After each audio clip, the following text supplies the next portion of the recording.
It is time now for Keller at Large. Here's Jon Keller with a breakdown of the winners and the losers of the midterm elections.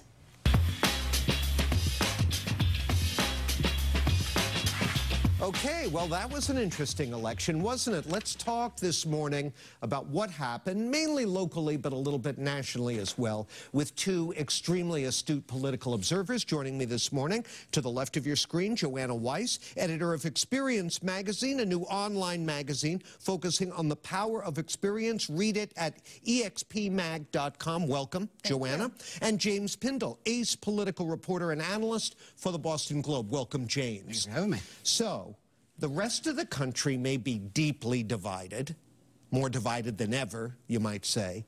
But here in Massachusetts, voters seem united in their contentment with the status quo. It was a field day for incumbents.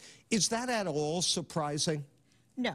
I mean, Massachusetts has a long tradition of liking divided government, of liking the Republican governor as a foil for the Democratic legislature, liking the tradition of them working together, which Charlie Baker has done, made a good show and done a good showing of doing, and there's a lot of consensus on some of these big social issues. And let's be honest about what we're talking about. The races for Congress were basically irrelevant in the general election. And so we're really just talking about Warren in the Senate race and Baker in the governor's race. And in those particular contests, two things didn't happen. One, their challengers never really found an argument as to why the incumbent needed to be fired. And second, there was never the surge of outside money to help the cause of firing that incumbent. And that was probably the most surprising thing, if you step back on this election, for me anyway, was that I think a number of these people who ran, well, like sort of three that ran against Warren, thought that in theory there would be this national super PAC to sort of take on Elizabeth Warren, to bruise her up so that when she thinks about running for president, that would happen. And we saw early signs of possibly the Mercers getting involved.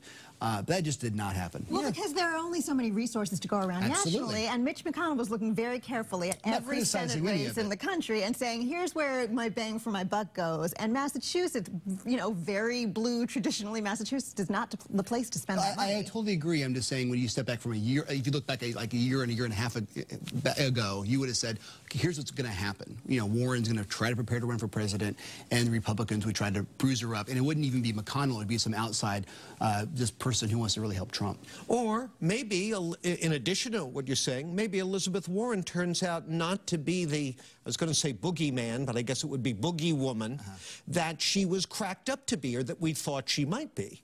That's an interesting turn of events. Well, she was invoked in pretty much every swing state around the country as like the second coming of Nancy Pelosi. So, I mean, there's a degree of that. It was just, I think to Joanna's point, it was just so insurmountable that your dollars are best spent elsewhere. I noticed that in the days since Election Day, Charlie Baker, in his first media availability, avoided the Deval Patrick blunder after he was reelected to a second term. You may recall, Governor Patrick came out, was asked, what about a third term?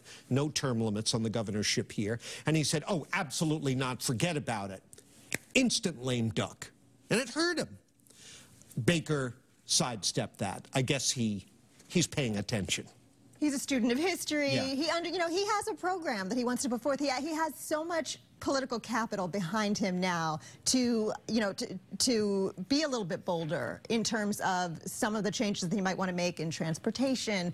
We haven't seen him much on education. I mean, he has a little bit of a blank slate and certainly some power behind him to push forth and to really kind of push the legislature in a direction that he wants. And why would he want to stop that? Well, we've seen it time and time again around the country that governors who are really popular, particularly one who's held the mantle as the most popular in the country, don't use it because they just like to not use that capital. They like to be popular, and that's going to be one of his questions.